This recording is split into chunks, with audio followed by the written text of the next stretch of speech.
वेङ्कटेशो वासुदेवः प्रद्युम्नो अमितविक्रमः सङ्कर्षणो निरुद्धश्च शेषाद्रिपतिरेव च जनार्दनः पद्मनाभो वेङ्कटाचलवासनः सृष्टिकर्ता जगन्नाथो माधवो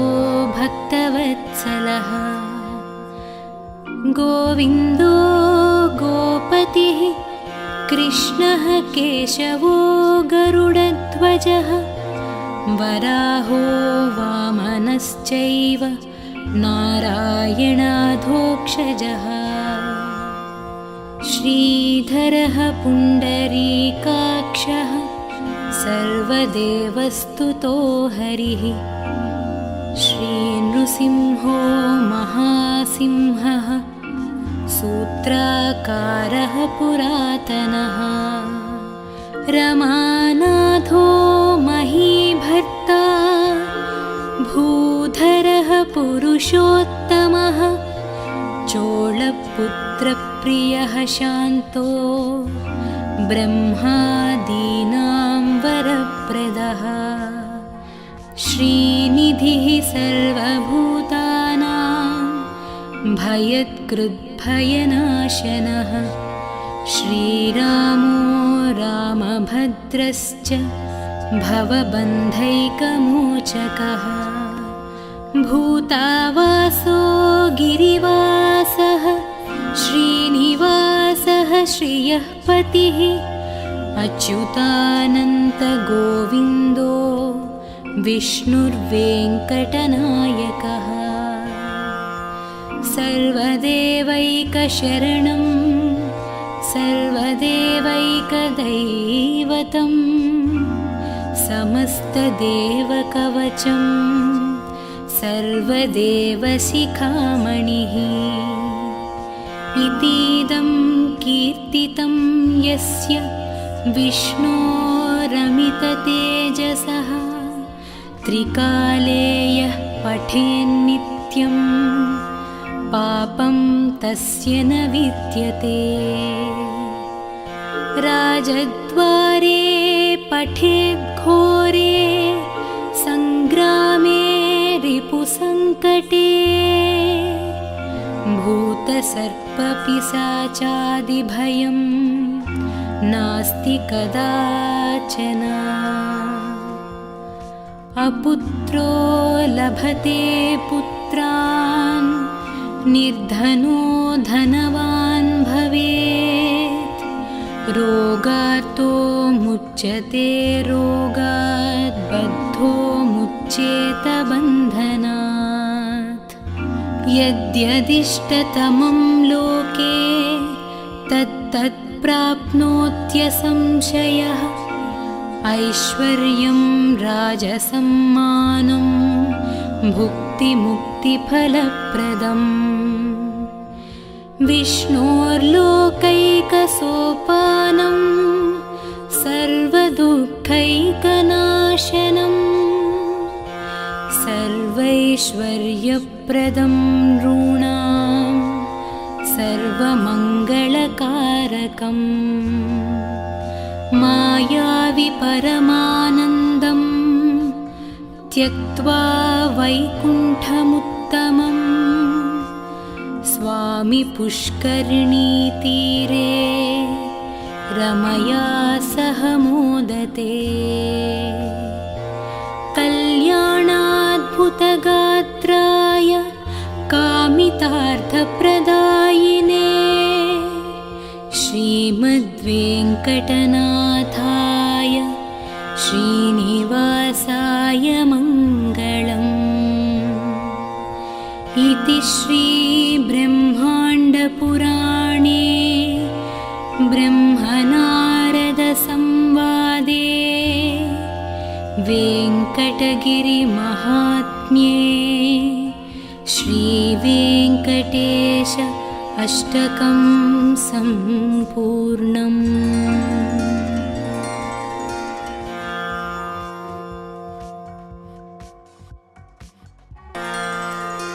वेङ्कटेशो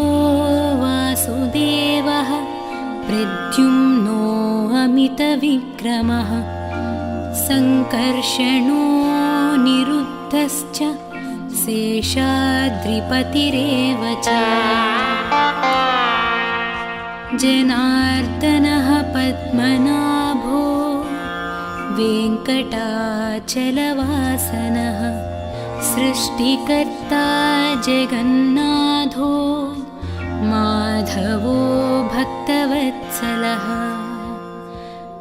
गोविन्दो गोपतिः कृष्णः केशवो गरुडध्वजः वराहो वामनश्चैव नारायणाधोक्षजः श्रीधरः पुण्डरीकाक्षः सर्वदेवस्तुतो हरिः श्रीनृसिंहो महासिंहः सूत्राकारः पुरातनः रमानाथो महीभर्ता भूधरः पुरुषोत्तमः चोळपुत्रप्रियः शान्तो ब्रह्मादीनां वरप्रदः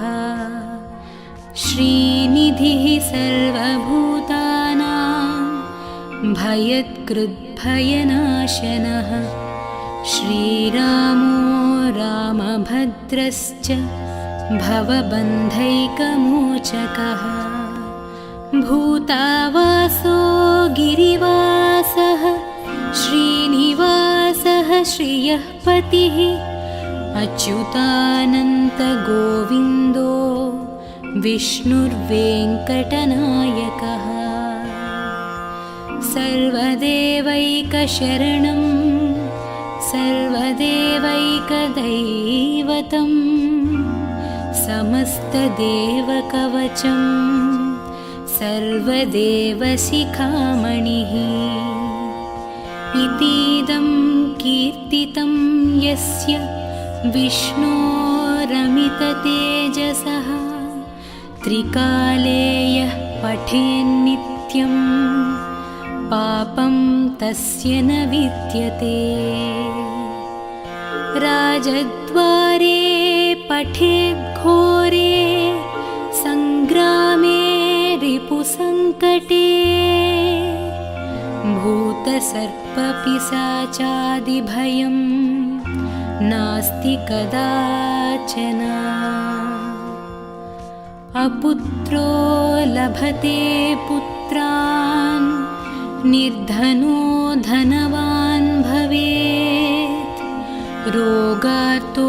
मुच्यते रोगात् बद्धो मुच्येत बन्धनात् यद्यदिष्टतमं लोके तत्तत् प्राप्नोत्यसंशयः ऐश्वर्यं राजसम्मानं भुक्तिमुक्तिफलप्रदम् विष्णोर्लोकैकसोपानं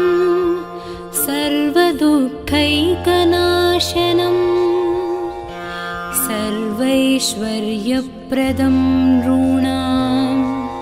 सर्वमङ्गलकारकम् मायावि परमानन्दं त्यक्त्वा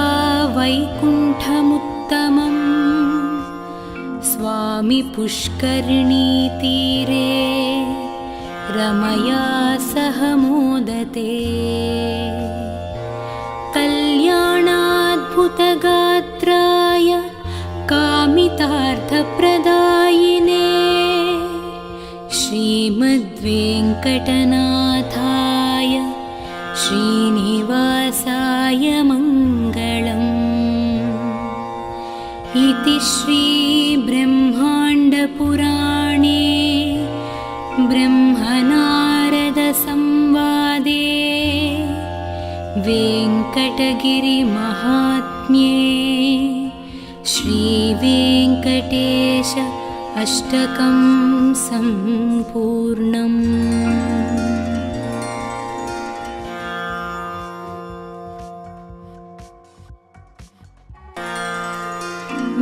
वेङ्कटेशो वासुदेवः प्रद्युम्नो अमितविक्रमः सङ्कर्षणो निरुद्धश्च शेषाद्रिपतिरेव च जनार्दनः पद्मनाभो वेङ्कटाचलवासनः सृष्टिकर्ता जगन्नाथो माधवो भक्तवत्सलः गोविन्दो गोपतिः कृष्णः केशवो गरुडध्वजः वराहो वामनश्चैव नारायणाधोक्षजः श्रीधरः पुण्डरीकाक्षः सर्वदेवस्तुतो हरिः श्रीनृसिंहो महासिंहः सूत्राकारः पुरातनः रमानाथो महीभर्ता भूधरः पुरुषोत्तमः चोळपुत्रप्रियः शान्तो ब्रह्मादीनां वरप्रदः श्रीनिधिः सर्वभूतानां भयत्कृद्भयनाशनः श्रीरामो रामभद्रश्च भवबन्धैकमोचकः भूतावासो गिरिवासः श्रीनिवासः श्रियः पतिः अच्युतानन्तगोविन्दो विष्णुर्वेङ्कटनायकः सर्वदेवैकशरणं सर्वदेवैकदैवतं समस्तदेवकवचं सर्वदेवशिखामणिः इतीदं कीर्तितं यस्य विष्णोरमिततेजसः त्रिकाले यः पठेन्नित्यं पापं तस्य न विद्यते राजद्वारे पठेद्घोरे सङ्ग्रामे रिपुसङ्कटे भूतसर्पपिशाचादिभयं नास्ति कदाचन अपुत्रो लभते पुत्रान् निर्धनो धनवान् भवेत् रोगार्तो मुच्यते रोगात् बद्धो मुच्येत बन्धनात् यद्यदिष्टतमं लोके तत्तत् प्राप्नोत्यसंशयः ऐश्वर्यं राजसम्मानं भुक्तिमुक्तिफलप्रदम् विष्णोर्लोकैकसोपानं सर्वदुःखैकनाशनं सर्वैश्वर्यप्रदं नॄणां सर्वमङ्गलकारकम् मायावि परमानन्दं त्यक्त्वा वैकुण्ठमुत्तमं स्वामि पुष्करिणीतीरे रमया सह मोदते कल्याणाद्भुतगात्राय कामितार्थप्रदायिने श्रीमद्वेङ्कटनाथाय श्रीनिवासाय मङ्गलम् इति श्रीब्रह्माण्डपुराणे ब्रह्मनारदसंवादे वेङ्कटगिरिमहात्म्ये श्रीवेङ्कटेश अष्टकं सम्पूर्णम्।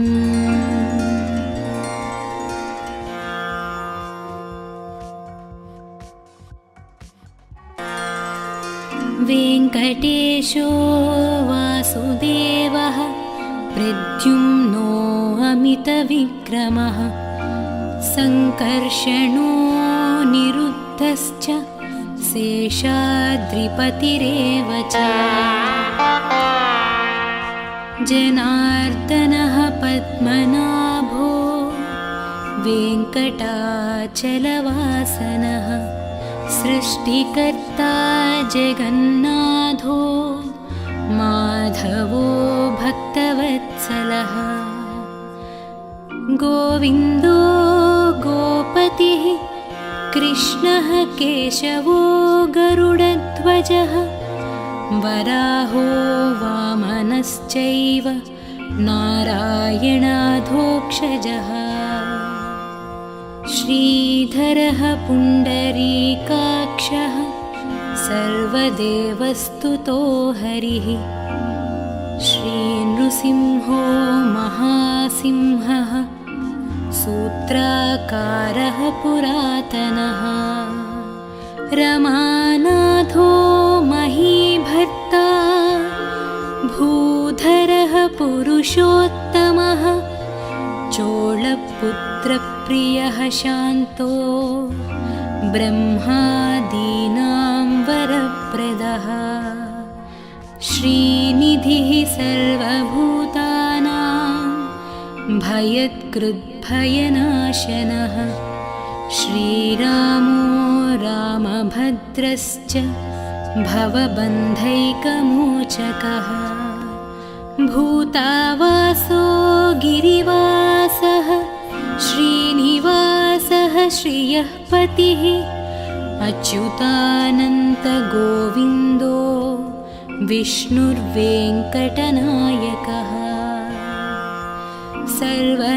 सर्वदेवैकशरणं सर्वदेवैकदैवतं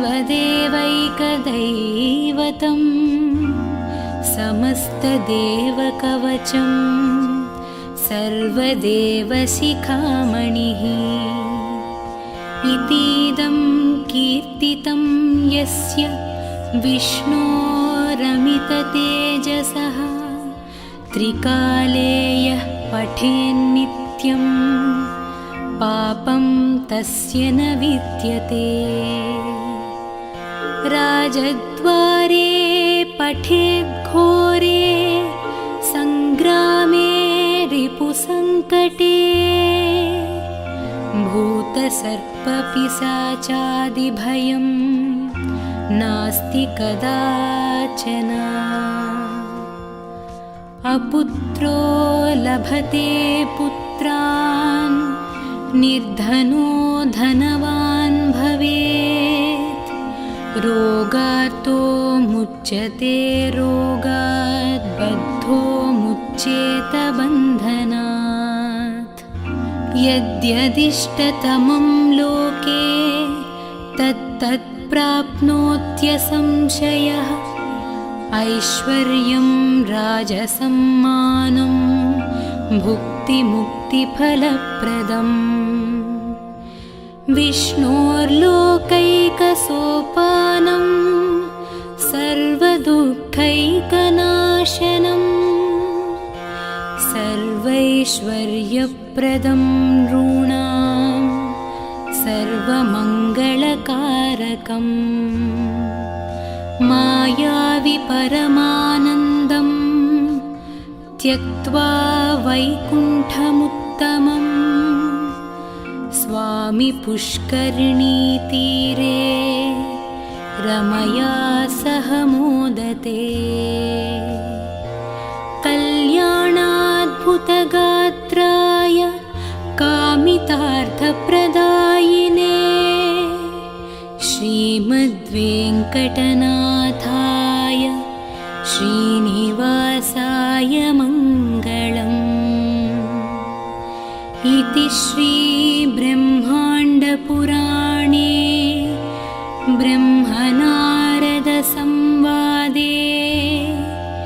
वेङ्कटगिरिमहात्म्ये श्रीवेङ्कटेश अष्टकं सम्पूर्णम्।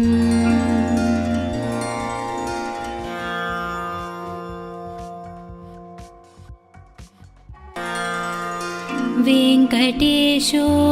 वासुदेवः प्रद्युम्नो अमितविक्रमः सङ्कर्षणो निरुद्धश्च शेषाद्रिपतिरेव च जनार्दनः पद्मनाभो वेङ्कटाचलवासनः सृष्टिकर्ता जगन्नाथो माधवो भक्तवत्सलः गोविन्दो गोपतिः कृष्णः केशवो गरुडध्वजः वराहो वामनश्चैव नारायणाधोक्षजः श्रीधरः पुण्डरीकाक्षः सर्वदेवस्तुतो हरिः श्रीनृसिंहो महासिंहः सूत्राकारः पुरातनः रमानाथो महीभर्ता भूधरः पुरुषोत्तमः चोळपुत्रप्रियः शान्तो ब्रह्मादीनां वरप्रदः श्रीनिधिः सर्वभूतानां भयत्कृद्भयनाशनः श्रीरामो रामभद्रश्च भवबन्धैकमोचकः भूतावासो गिरिवासः श्रीनिवासः श्रियः पतिः अच्युतानन्तगोविन्दो विष्णुर्वेङ्कटनायकः सर्वदेवैकशरणं सर्वदेवैकदैवतं समस्तदेवकवचं सर्वदेवशिखामणिः इतीदं कीर्तितं यस्य विष्णोरमिततेजसः त्रिकाले यः पठेन्नित्यं पापं तस्य न विद्यते राजद्वारे पठेद्घोरे सङ्ग्रामे रिपुसङ्कटे भूतसर्पपिशाचादिभयं नास्ति कदाचन अपुत्रो लभते पुत्रान् निर्धनो धनवान् भवेत् रोगार्तो मुच्यते रोगात् बद्धो मुच्येत बन्धनात् यद्यदिष्टतमं लोके तत्तत् प्राप्नोत्यसंशयः ऐश्वर्यं राजसम्मानं भुक्तिमुक्तिफलप्रदम् विष्णोर्लोकैकसोपानं सर्वदुःखैकनाशनं सर्वैश्वर्यप्रदं नॄणां सर्वमङ्गलकारकम् मायावि परमानन्दं त्यक्त्वा वैकुण्ठमुत्तमं स्वामि पुष्करिणीतीरे रमया सह मोदते कल्याणाद्भुतगात्राय कामितार्थप्रदायिने श्रीमद्वेङ्कटनाथाय श्रीनिवासाय मङ्गलम् इति श्रीब्रह्माण्डपुराणे ब्रह्मनारदसंवादे वेङ्कटगिरिमहात्म्ये श्रीवेङ्कटेश अष्टकं सम्पूर्णम्।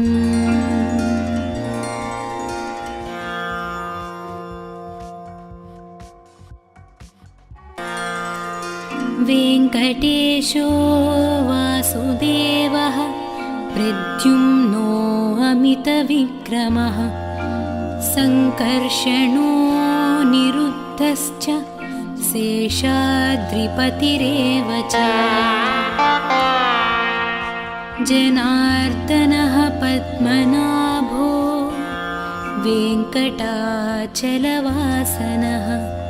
सृष्टिकर्ता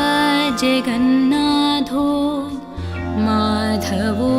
भक्तवत्सलः गोविन्दो गोपतिः कृष्णः केशवो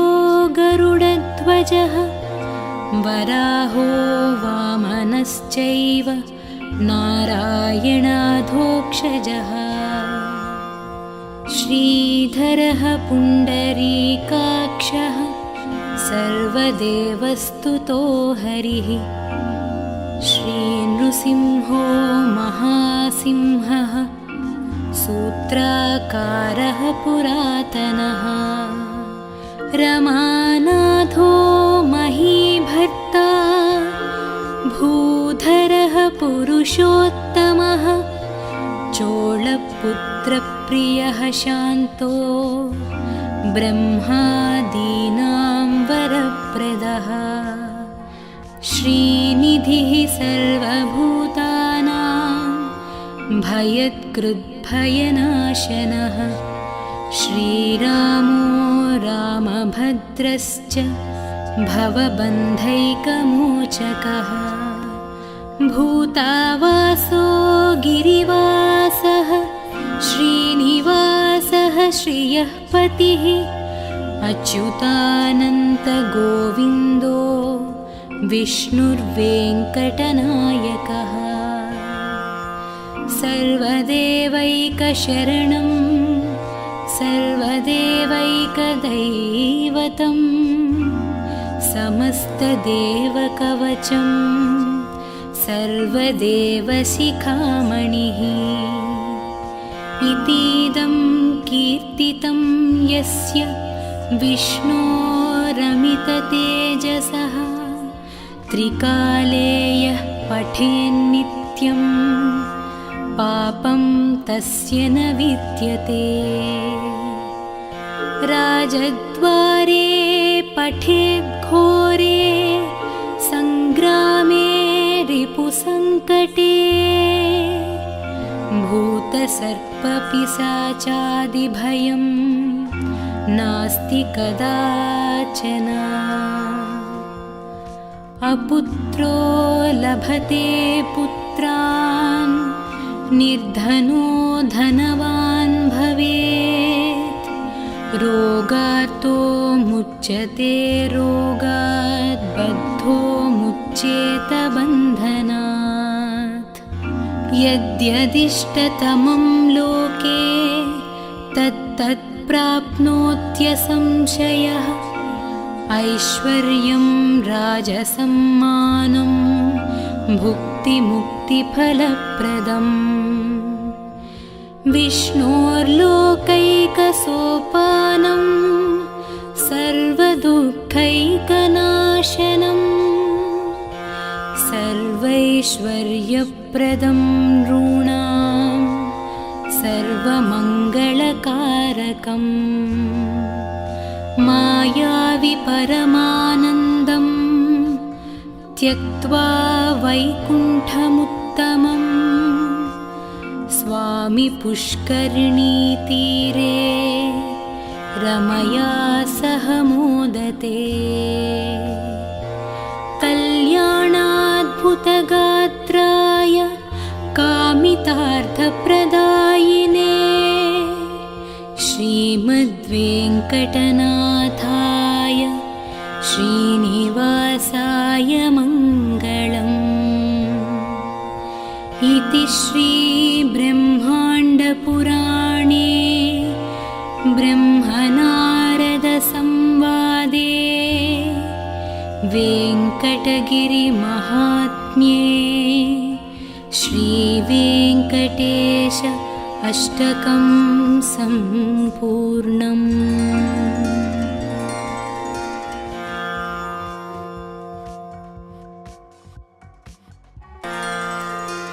वेङ्कटेशो वासुदेवः प्रद्युम्नो अमितविक्रमः सङ्कर्षणो निरुद्धश्च शेषाद्रिपतिरेव च जनार्दनः पद्मनाभो वेङ्कटाचलवासनः सृष्टिकर्ता जगन्नाथो माधवो भक्तवत्सलः गोविन्दो गोपतिः कृष्णः केशवो गरुडध्वजः वराहो वामनश्चैव नारायणाधोक्षजः श्रीधरः पुण्डरीकाक्षः सर्वदेवस्तुतो हरिः श्रीनृसिंहो महासिंहः सूत्राकारः पुरातनः रमानाथो महीभर्ता भूधरः पुरुषोत्तमः चोळपुत्रप्रियः शान्तो ब्रह्मादीनां वरप्रदः श्रीनिधिः सर्वभूतानां भयत्कृद्भयनाशनः श्रीरामो रामभद्रश्च भवबन्धैकमोचकः भूतावासो गिरिवासः श्रीनिवासः श्रियः पतिः अच्युतानन्तगोविन्दो विष्णुर्वेङ्कटनायकः सर्वदेवैकशरणं सर्वदेवैकदैवतं समस्तदेवकवचं सर्वदेवशिखामणिः इतीदं कीर्तितं यस्य विष्णोरमिततेजसः त्रिकाले यः पठेन्नित्यं पापं तस्य न विद्यते राजद्वारे पठेद्घोरे सङ्ग्रामे रिपुसङ्कटे भूतसर्पपिशाचादिभयं नास्ति कदाचन अपुत्रो लभते पुत्रान् निर्धनो धनवान् भवेत् रोगार्तो मुच्यते रोगात् बद्धो मुच्येत बन्धनात् यद्यदिष्टतमं लोके तत्तत् प्राप्नोत्यसंशयः ऐश्वर्यं राजसम्मानं भुक्तिमुक्तिफलप्रदम् विष्णोर्लोकैकसोपानं सर्वदुःखैकनाशनं सर्वैश्वर्यप्रदं नॄणां सर्वमङ्गलकारकम् मायावि परमानन्दं त्यक्त्वा वैकुण्ठमुत्तमं स्वामि पुष्करिणीतीरे रमया सह मोदते कल्याणाद्भुतगात्राय कामितार्थप्रदायिने श्रीमद्वेङ्कटनाथाय श्रीनिवासाय मङ्गलम् इति श्रीब्रह्माण्डपुराणे ब्रह्मनारदसंवादे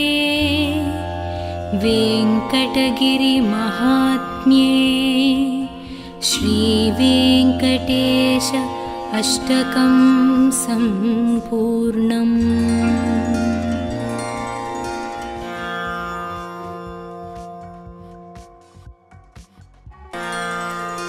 वेङ्कटेशो वासुदेवः प्रद्युम्नो अमितविक्रमः सङ्कर्षणो निरुद्धश्च शेषाद्रिपतिरेव च जनार्दनः पद्मनाभो वेङ्कटाचलवासनः सृष्टिकर्ता जगन्नाथो माधवो भक्तवत्सलः गोविन्दो गोपतिः कृष्णः केशवो गरुडध्वजः वराहो वामनश्चैव नारायणाधोक्षजः श्रीधरः पुण्डरीकाक्षः सर्वदेवस्तुतो हरिः श्रीनृसिंहो महासिंहः सूत्राकारः पुरातनः रमानाथो महीभर्ता भूधरः पुरुषोत्तमः चोळपुत्रप्रियः शान्तो ब्रह्मादीनां वरप्रदः श्रीनिधिः सर्वभूतानां भयत्कृद्भयनाशनः श्रीरामो रामभद्रश्च भवबन्धैकमोचकः भूतावासो गिरिवासः श्रीनिवासः श्रियः पतिः अच्युतानन्तगोविन्दो विष्णुर्वेङ्कटनायकः सर्वदेवैकशरणं सर्वदेवैकदैवतं समस्तदेवकवचं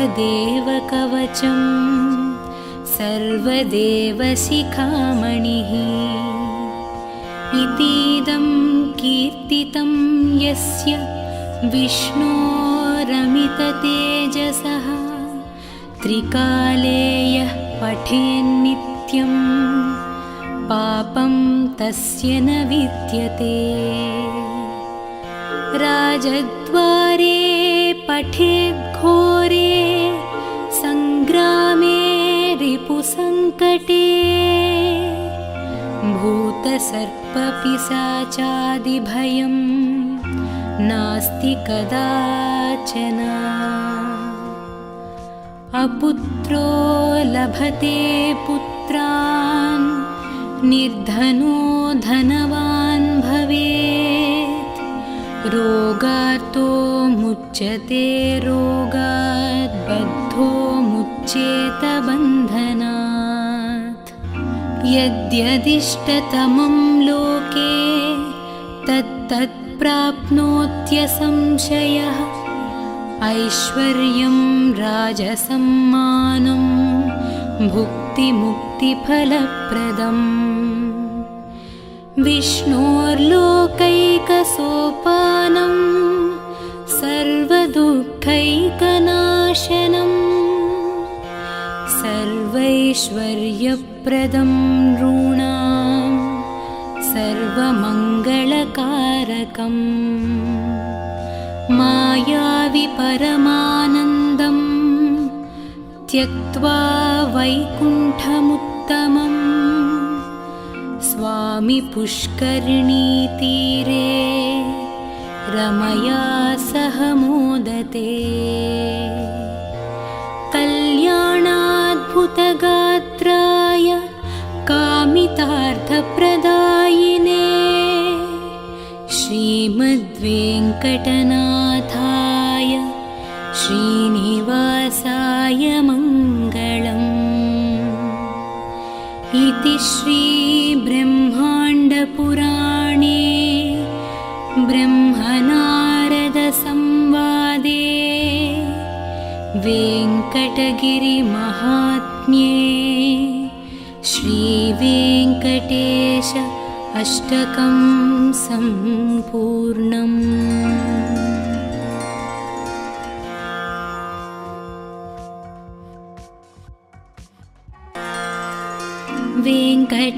ईशो वासुदेवः प्रद्युम्नो अमितविक्रमः सङ्कर्षणो निरुद्धश्च शेषाद्रिपतिरेव च जनार्दनः पद्मनाभो वेङ्कटाचलवासनः सृष्टिकर्ता जगन्नाथो माधवो भक्तवत्सलः गोविन्दो गोपतिः कृष्णः केशवो गरुडध्वजः वराहो वामनश्चैव नारायणाधोक्षजः श्रीधरः पुण्डरीकाक्षः सर्वदेवस्तुतो हरिः श्रीनृसिंहो महासिंहः सूत्राकारः पुरातनः रमानाथो महीभर्ता भूधरः पुरुषोत्तमः चोळपुत्रप्रियः शान्तो ब्रह्मादीनां वरप्रदः श्रीनिधिः सर्वभूतानां भयत्कृद्भयनाशनः श्रीरामो रामभद्रश्च भवबन्धैकमोचकः भूतावासो गिरिवासः श्रीनिवासः श्रियः पतिः अच्युतानन्तगोविन्दो विष्णुर्वेङ्कटनायकः सर्वदेवैकशरणं सर्वदेवैकदैवतं समस्तदेवकवचं सर्वदेवशिखामणिः इतीदं कीर्तितं यस्य विष्णोरमिततेजसः त्रिकाले यः पठेन्नित्यं पापं तस्य न विद्यते राजद्वारे पठेद्घोरे सङ्ग्रामे रिपुसङ्कटे भूतसर्पपिशाचादिभयं नास्ति कदाचन अपुत्रो लभते पुत्रान्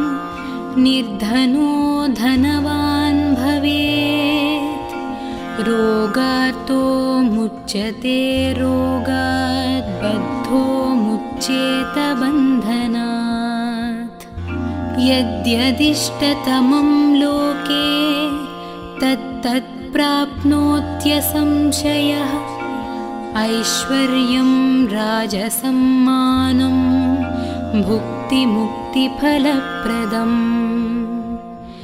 विष्णोर्लोकैकसोपानं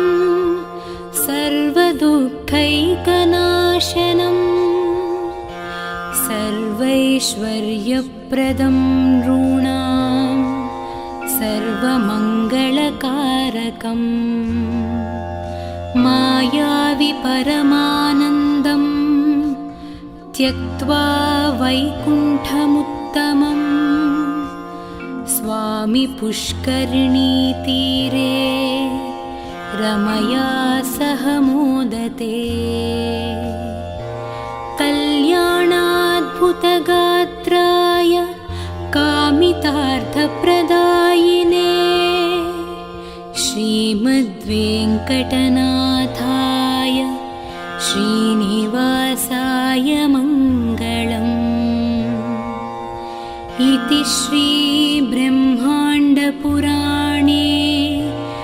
ब्रह्मनारदसंवादे वेङ्कटगिरिमहात्म्ये श्रीवेङ्कटेश अष्टकं सम्पूर्णम्।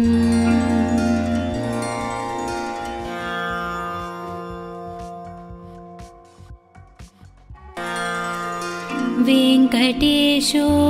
वासुदेवः प्रद्युम्नो अमितविक्रमः सङ्कर्षणो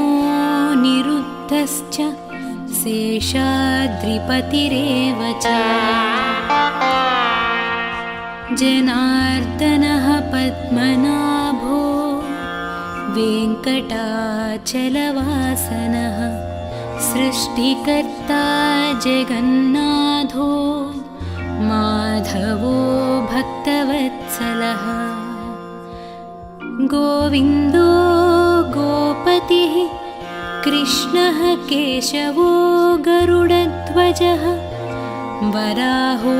वामनश्चैव नारायणाधोक्षजः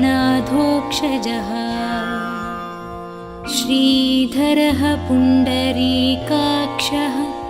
सर्वदेवस्तुतो हरिः श्रीनृसिंहो महासिंहः